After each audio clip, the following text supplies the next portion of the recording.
सर्दियों का मौसम चल रहा था। सारे पंछी सर्दी से बचने के लिए आग जलाकर अपना शरीर गर्म कर रहे थे। तभी वहाँ पर भूरा कौवा आ जाता है। अरे भूरे, तू आ गया। थोड़ा हंस भी लिया कर। तू इतना कलमुआ है कि हमें अंधेरे में दिखाई भी नहीं दे रहा। सारे पंछी जोर जोर से हंसने लगते हैं और भूरा बिना किसी को कुछ बोले मन ही मन में इसका बदला लूंगा ऐसा कहकर वहाँ से उड़ जाता है। उसे रास्ते में जादूगर तोता का भूरा उस पॉम्पलेट को पढ़कर उस जगह जाता है। अरे भूरे कौवे, आ गए तुम? अरे पर आपको मेरा नाम कैसे पता चला? ये मेरी सालों की तपस्या का फल है बच्चे। तुम्हें जो चाहिए वो मैं ही दे सकता हूँ। क्या सच में आप मुझे सबसे सुंदर बना सकते हो? हाँ हाँ, मैं कुछ भी कर सकता हूँ, लेकिन बदले में मुझे कुछ देना पड़ेगा। भूरा जादूगर की सारी बातों को मान लेता है। जी हाँ तोते महाराज, आप जो चीज बोलोगे वो मैं चीज आपको ला कर दूंगा, बस मुझे सुंदर बना दीजिए। हाँ तो ध्यान से सुनो मेरी बात। अगले अमावस की रात तक जितने पक्षियों के पंख इकट्ठा हो सके इकट्ठा करो और मेरे पास लेकर आओ। तुम जितने ज्यादा पंख लाओगे तुम उतने ही ज्यादा सुंदर दिखोगे। भूरा सुंदर दिखने के लिए कुछ भी कर सकता है और वो हर रात अगली अमावस्या तक पंछियों के पर चोरी करके जमा कर रहा था। क्या हुआ बुलबुल, तुम इतनी परेशान क्यों हो? क्या बताओ लाडो, दिन ब दिन तो मेरे पंख की संख्या कम ही हो रही है, बल्कि मैं मेरे पंख को सुंदर दिखने के लिए उन्हें हर रोज साफ करती हूँ। हाँ हाँ बुलबुल, मेरे भी पर दिन ब दिन कम हो रहे हैं, पता नहीं क्या हो रहा है। तभी बाकी के सारे पंछी वहाँ पर आ जाते हैं जिनके पर गायब हो रहे थे। नहीं नहीं, ये कोई आम बात नहीं है। सारे पंछियों के पर यूं ही कैसे कम हो सकते हैं? जरूर इसके पीछे कोई साजिश या फिर कोई बीमारी हम पंछियों में आ गई है। इधर कालू कौवा अपने ख्यालों में मन ही मन सोच विचार कर रहा था। सारे पंछियों के पर ऐसे अचानक गायब कैसे हो रहे हैं? लेकिन मेरा तो एक भी पंख गायब नहीं हुआ। जरूर ये किसी की सोची समझी साजिश है। इधर सारे पंछी ये बात तोता राजा को बताने की सोच रहे थे। इधर पूरा अमावस्या की रात का फायदा उठाकर सारे पंछियों से बचकर पंखों को एक बोरी में भरकर जादूगर तोता के पास चला जाता है। भूरा उड़ते उड़ते जा रहा था। सब तरफ अंधेरा था और तारे भी चमक रहे थे। भूरा कौवा जादूगर तोता के पास आ जाता है। अरे भूरे, आ गए तुम? मैं तो तुम्हारा ही इंतजार कर रहा था। मैंने तुम्हारे लिए उस बड़े से कुंड में जादुई पानी रखा है, जाओ उसके अंदर जाकर नहा लो। और हाँ, एक बात का ध्यान रखना, सिर्फ अपने गले तक ही नहाना। अगर ये पानी तुम्हारे आंखों में चला गया तो तुम अंधे हो जाओगे। ठीक है तोते महाराज, मैं सिर्फ गले तक ही नहाऊंगा।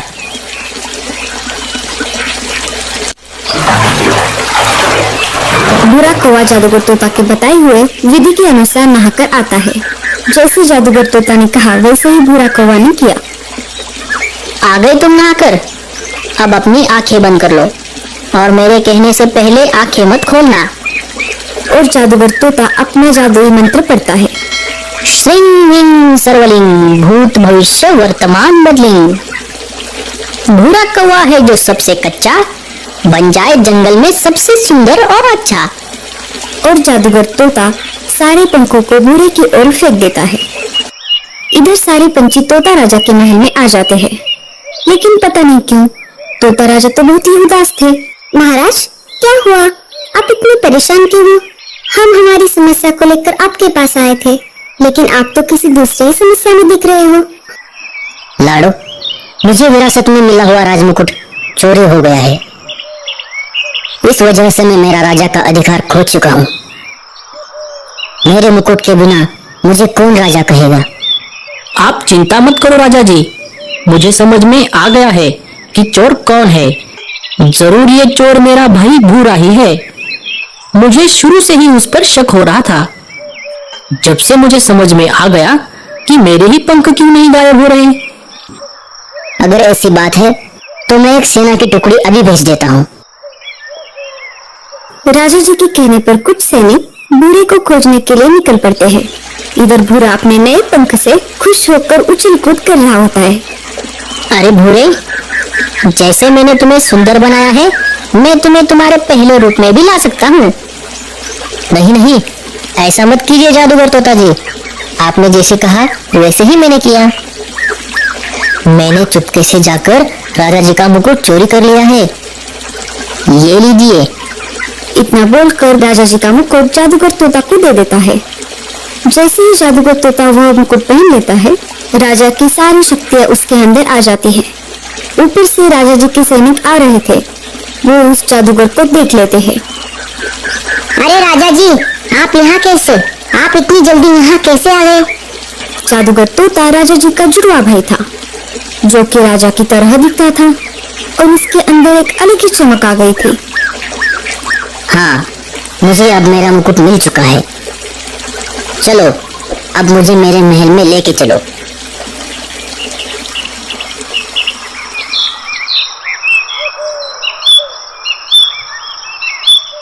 थोड़ी देर बाद वो राजा जी के महल में आ जाते हैं। सैनिकों, ये कौन है जो मेरे सिंहासन पर बैठा हुआ है? इसे अभी के अभी यहाँ से निकाल कर बाहर फेंको। अरे मिट्ठू, तू ला, मुझे मेरा मुकुट वापस कर दे। तुझे तो पिताजी ने जंगल से बाहर निकाल दिया था।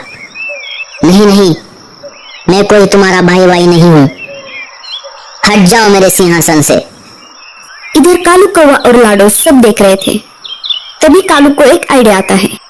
रुक जाओ, मुझे पता है असली राजा कौन है।